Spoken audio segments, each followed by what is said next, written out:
Well, ladies and gentlemen, we just got a major polling update. This is amazing news for Donald Trump. New York Times, Siena Research coming out with a poll. 3 different states. Arizona, Trump sitting +5. The last poll that they did a little bit over a month ago. These are battleground states. Normally, New York Times, you get the overall general popular vote, but these are battleground states. Trump +5. The last poll they did, Harris +5. A 10-point swing in this poll in a little bit over a month. Now, I don't think the state has shifted that far, obviously. I think the original poll, Harris +5, was inaccurate, and this is the corrected version of this in the way the polling works. And now Trump is sitting +5 in a state that many people think Trump's going to win by around 3 to 4 points.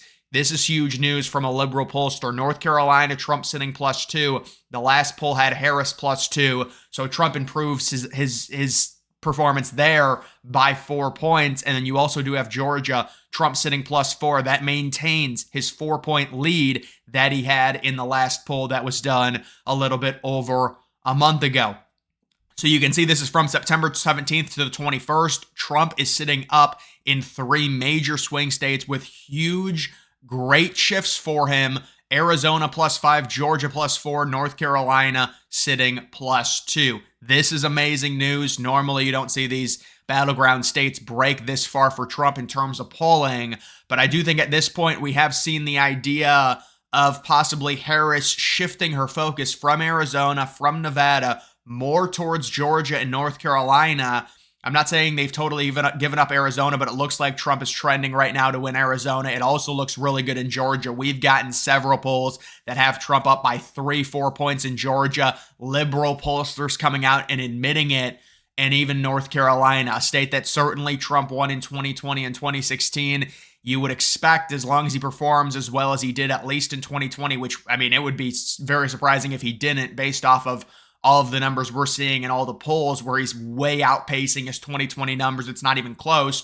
North Carolina would be a state that Trump would be able to keep, considering he's won it the past 2 times by 1.5 and by 3 points back in 2016.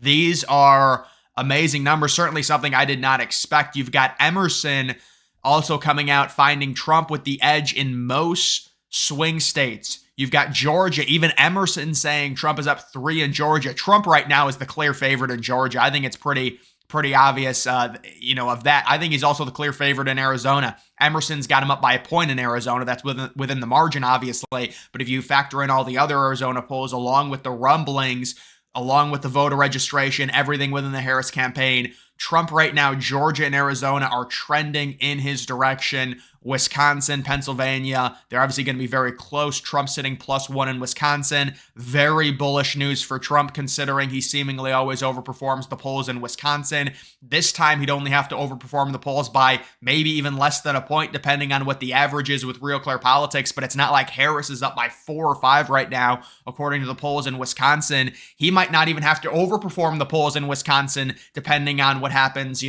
from here until election day, because the polls are just so close. He could be leading the aggregate in Wisconsin, and he might be right now, or at least it's very close. I mean, this is great news compared to where Trump normally is in 2020 and 2016, leading these Rust Belt states. Pennsylvania, Trump up by 1. That's another state we're looking at. You're looking at Pennsylvania, you're looking at Arizona, you're looking at Georgia, 3 states where Trump seemingly is doing very well in. There was an outlier Pennsylvania poll recently that had Harris. I think there's been 2 outliers that had Harris up by 5 and up by 4 in Pennsylvania, but it doesn't reflect based on the other states, especially a state like Wisconsin. You would figure Pennsylvania, based on what we've seen in terms of the voter registration, to be slightly more Republican than a Wisconsin. Wisconsin possibly harder for Trump to win than Pennsylvania, which is great news for Trump. You would rather have Pennsylvania based on its 19 electoral votes. Wisconsin has obviously less. You do have Nevada sitting tied. We've seen a few polls come out of Nevada recently that have had it very close. I think this is the 3rd poll I've seen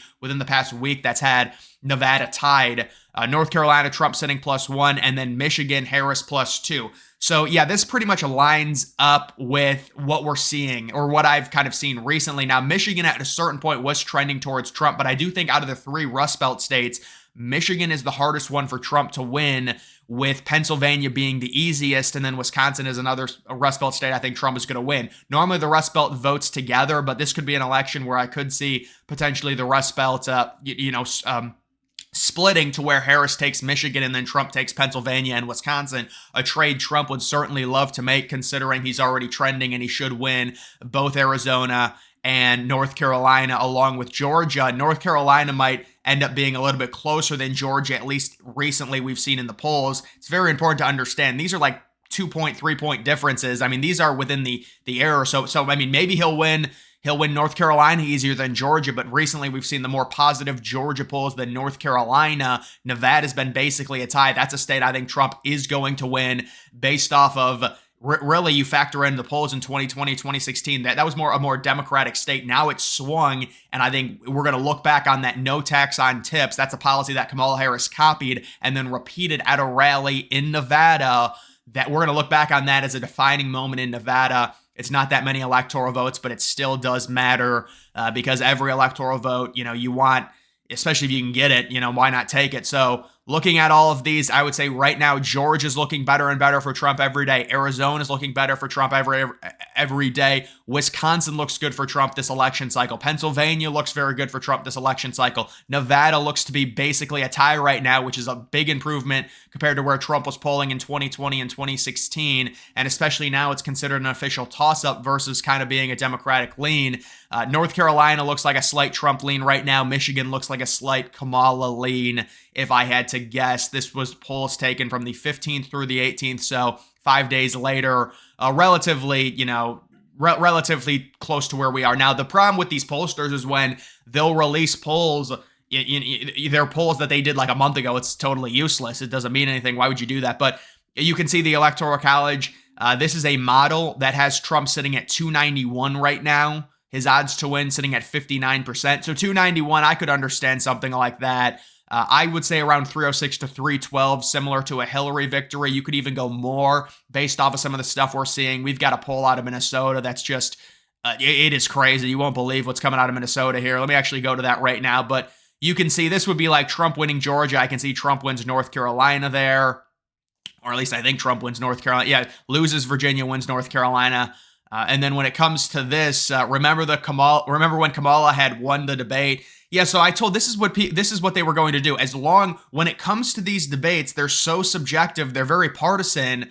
As long as your candidate doesn't completely tank like Biden did in the first debate, the media, considering they're mostly liberal, is going to say that Harris won. I mean, that's just what it is. If you are a liberal, you're going to say that Harris won. If you're a Republican, you're going to say that Trump won. But let's actually look at the overall numbers. This is an A-plus pollster. The New York Times, margin pre-debate. I think this poll was crap anyways, to be fair to Kamala. Like, she didn't lose the debate to where it would swing Arizona by 10 points, like they're trying to make it reflect here. There's no way she was leading Arizona by 5 points. If anything, she might have been up by like 1 or 2 maybe, but I don't even think that. It was probably like tied. That number where she was leading by 5 to me is just a bad poll. And now it has Trump plus 5. Is that also a bad poll? Not necessarily, because we have seen several different Arizona polls. We didn't see any Arizona polls that had Harris up by 5. That was an outlier. We have seen polls that have Trump up by at least 3 or 4 in Arizona. So him being up 5 doesn't seem all that unlikely. I don't think he's going to win Arizona by 5. But if he wins it by 4.5, you're looking at Kari Lake possibly barely being able to eke out a victory in Arizona if he's able to win it by around 4 or 4.5. You do also have Georgia margin pre-debate. I thought the margin was a little bit. This doesn't make sense because I thought. Oh no, that was North Carolina. Never mind. But you can see Georgia. It hasn't affected it at all. Trump plus 4 to Trump plus 4 pre versus post debate. And then the other state that got affected was North Carolina. Harris plus 2 to Trump plus 3. That's the big one there as well, to where Trump now the favorite in those states. This is a crazy one. Minnesota, favorable, unfavorable ratings amongst independent voters.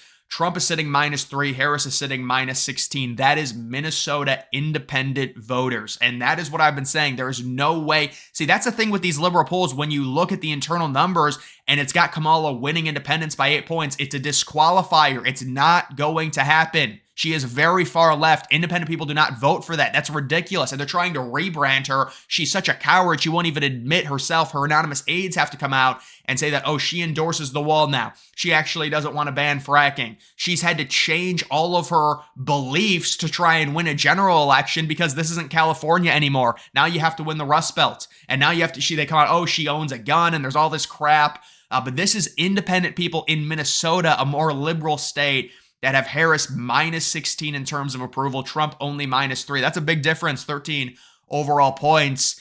And I mean, Trump's sitting at amongst independents in Minnesota, basically even in terms of approval. There's no way on earth, if they did a poll like this in 2020, Trump would be minus 3. When it comes to a liberal state with independent people, this election is clearly different. The internal numbers like this reflect it. He would be minus, I would say 15 to minus 20 in terms of approval amongst independents in a state like Minnesota. So these numbers are great for Trump. There's no doubt about it.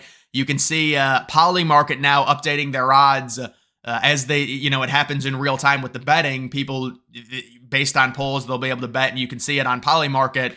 And Trump now sitting with a 60% chance to win Arizona. I mean, I thought he's been leading Arizona for a while. Leading Report does do this where they just say, oh, it's breaking. I mean, he's been leading Arizona for a while on Polymarket, but you can see the update there, 60% chance to win the state. And I think Arizona right now, in terms of swing states, you could argue it is a clear trend, maybe the biggest trend to Trump that we've seen out of really any of the swing states. You've got a Texas poll that has Trump up by 6. So when it comes to Texas, I have noticed in recent election cycles, that lead is shrinking for Republicans. I don't know how much Trump won it in 2020, but it was like 5 or 6 points. So it would be good for Trump to maintain that 6 or 7 point, margin in Texas. And then obviously I think Ted Cruz is going to win for sure. These polls are quite funny out of Texas. It happens every election cycle where they think they can win Texas and it never happens. There is the migration from California, which is going to help them, and that's brought Texas to where it's a closer state, but it also helps Texas gain electoral votes because the population gets bigger, and as long as Republicans can hoard off that migration to the state to where they can still win it, even if the margin is closer, that's great news because you're gaining electoral votes and you're still winning the state. So when it comes to Texas, if he can win by 6, 7, maybe 8 points, that would be really good news in terms of the outlook in 2028. If it gets closer, there's going to be this narrative that liberals will be able to flip it in 2028. You do have the Real Clear Politics average now flipping to Trump. This is out of all, okay, so this is all the states. We'll take a look at this really quickly. Overall, that's battlegrounds, Trump is sitting, if you combined all 7 of them, plus 0.1. Arizona, he's plus 2.5. Arizona is the state we've been talking about. Nevada is basically a tie. It's Harris plus 2. Wisconsin, Harris plus 1. That's a great number for Trump based on the Wisconsin polls, the history of them underestimating Trump. Michigan, Harris plus 1.7. That doesn't surprise me. Pennsylvania, I think Trump's going to win Pennsylvania. They've got Harris plus 0.7. That's because of that outlier Quinnipiac poll. If you don't include that, Trump is winning that state in terms of the aggregate average. North Carolina, basically a tie, Trump plus 0.5 point, and then Georgia, Trump plus 2. Arizona and Georgia both seem to be trending to Trump. This is really good news. Arizona and Georgia, especially Georgia, big swing state. You win Georgia, North Carolina, Pennsylvania. I mean, even if you win Georgia, North Carolina, Arizona, you only need one more. You win Nevada, I think you win at that point if you're Trump. So these are amazing news. This is amazing news when it comes to the polling updates for Donald Trump now, especially with those New York Times polls coming out. 3 critical swing states, Trump leading all of them, leading 2 of them by like 3 and 4. And Arizona, he's leading by 5 points. And then one last thing I wanted to throw in here at the end of this video. Guys, you can join my Discord. I do have a Discord. We got like 900 members on there, the channels and the voice chat and everything like that. So go ahead and join the Discord. Link to it is in the description. That'll be the only link in the description. Also, I put my Twitter there as well, but the Discord, the link's in the description. It's a limited time link, so join it. But guys, that is going to do it for this video. Make sure you follow me on X. Link to that's always in the description.